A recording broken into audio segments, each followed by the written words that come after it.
Pria ini dilempar ke sungai.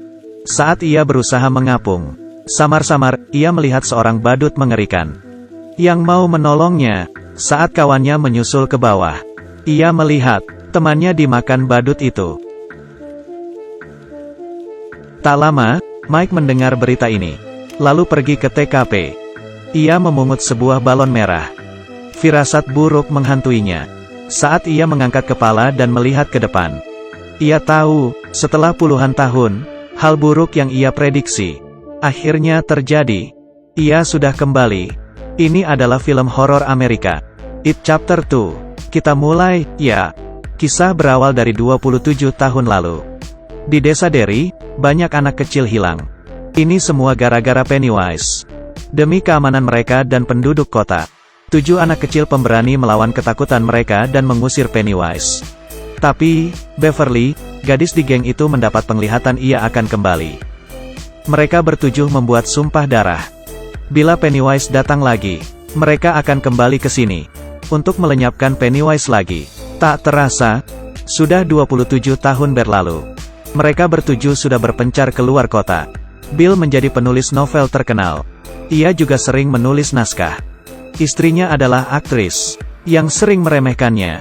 Eddie menjadi pengusaha mobil limousin. Ia menikah dengan perempuan yang sangat mirip dengan ibunya. Hidupnya bahagia. Aku mencintaimu, Ma. Apa? Richie menjadi komedian. Ia yang pandai bicara sejak kecil.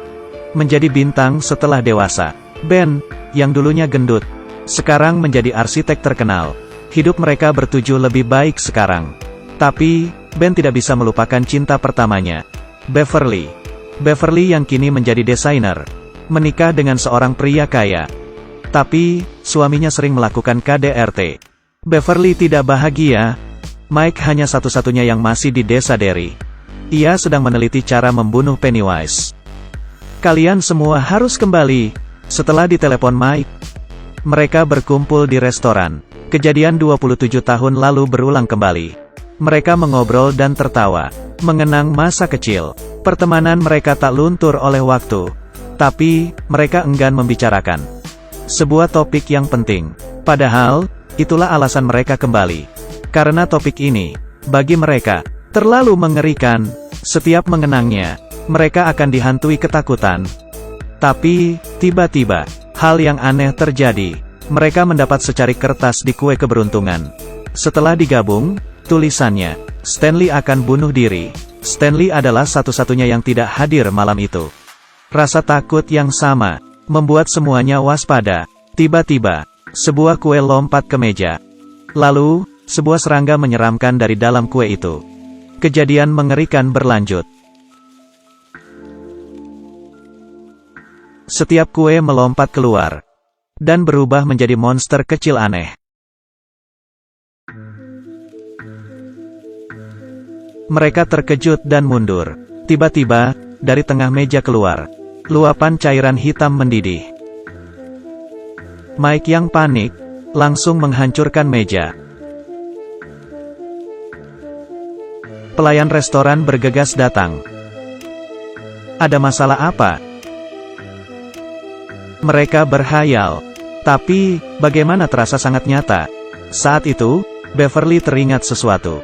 Ia segera menelepon keluarga Stanley. Dugaannya benar. Stanley tewas bunuh diri di bak mandi dengan menyilet pergelangan tangannya. Astaga, Beverly ternyata pernah memimpikannya hal itu. Kejadiannya sama persis. Bagaimana bisa begitu? Mike mengundang Bill ke rumahnya. Ia telah meneliti selama puluhan tahun. Mike juga diberitahu penduduk suku tentang asal-usul Pennywise. Ternyata beberapa ratus tahun lalu, sebuah meteor jatuh di sini. Lalu, muncul sebuah alien yang dapat berubah wujud menjadi apapun dan hidup dari ketakutan manusia. Penduduk suku dulu mengadakan ritual untuk menyegel Pennywise di sebuah tong. Tapi, gagal. Beverly memberitahu teman-temannya, saat ia dihipnotis Pennywise, ia melihat cahaya di mulutnya. Sejak itu, ia sering memimpikannya nasib mereka yang akan mati. Seperti Stanley, Beverly mengira itu hanya mimpi. Ternyata, itu adalah ramalan. Ternyata, siapapun yang pernah bertemu Pennywise akan dikutuk olehnya. Bila kali ini Pennywise tidak mati, maka mereka semua yang mati. Artinya tidak ada jalan mundur.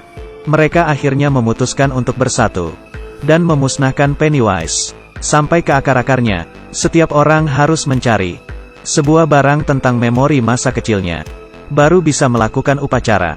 Kemudian, mereka masing-masing pergi mencari. Beverly ke apartemennya dulu, dan menemukan sepucuk surat cinta dari seorang bocah lelaki. Tapi ia diserang oleh monster nenek-nenek.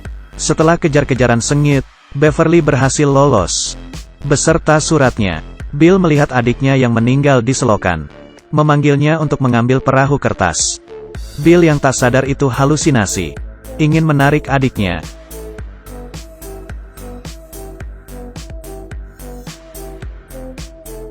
Untungnya, Bill berhasil mengambil perahu kertas itu, mengalahkan ketakutannya. Richie pergi ke tempat main game sewaktu ia kecil.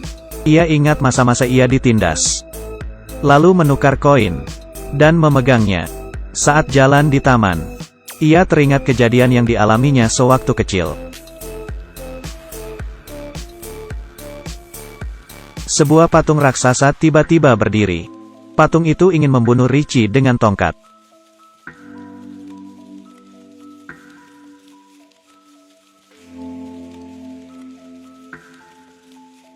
Richie memberanikan diri sekuat tenaga. Ini hayalanku saja, ini hayalanku. Akhirnya, patung itu hilang. Mengingat hal ini, Richie yang sudah dewasa menatap patung itu. Rupanya ia masih agak takut. Saat itu, Pennywise duduk di sana membawa balon. Perlahan, Pennywise terbang ke arahnya. Richie teriak dan lari pontang-panting. Ternyata, bila mereka pulang ke desa, kutukan mereka akan aktif, supaya mereka terus ketakutan. Malamnya, Pennywise memancing Bill untuk masuk ke rumah kaca di taman bermain. Supaya Bill lebih tersiksa, Pennywise membunuh seorang bocah lelaki di depan Bill.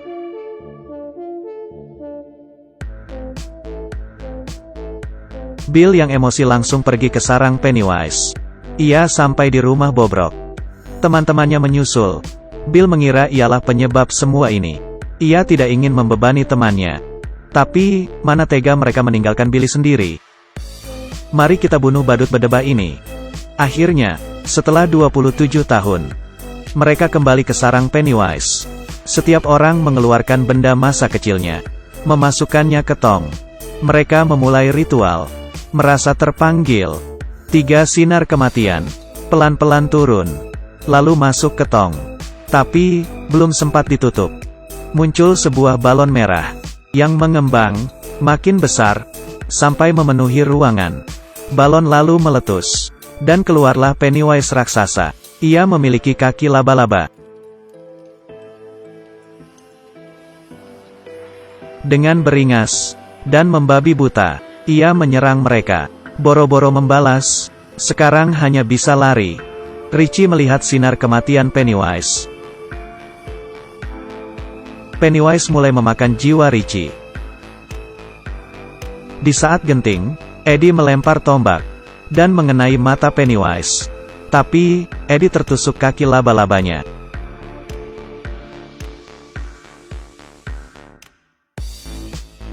Bila ingin membunuh Pennywise, harus membuatnya mengecil. Aku pemakan isi dunia. Mike tiba-tiba teringat. Pennywise bertambah kuat. Karena mereka takut Pennywise bisa kalah jika mereka mengalahkan rasa takutnya. Mengingat ini, mereka mulai memaki Pennywise. Benar saja, Pennywise mulai tidak pede, dan terus berubah wujud.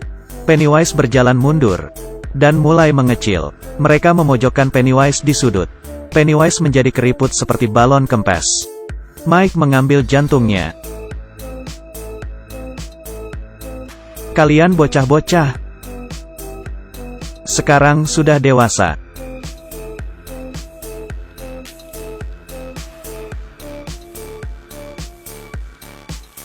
Mereka meremukkan jantung Pennywise. Pennywise akhirnya mati.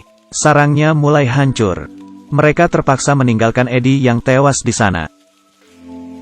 Akhirnya mereka berhasil keluar. Rumah angker berusia ratusan tahun. Seketika rata dengan tanah. 5 anggota geng yang tersisa kembali ke sungai tempat mereka dulu bermain. Mereka berpelukan. Adegan terakhir menampilkan masa kecil mereka lagi. Mereka telah memenuhi sumpahnya dan akhirnya bebas dari kutukan. Pengalaman ini juga membuat mereka melepas ketakutannya. Bill akhirnya menulis naskah hebat. Beverly dan Ben akhirnya berpacaran. Mereka hidup dengan damai dan bahagia. Film selesai. Pesan film ini adalah, langkah pertama melawan ketakutan adalah dengan like dan subscribe channel ini. Sampai jumpa.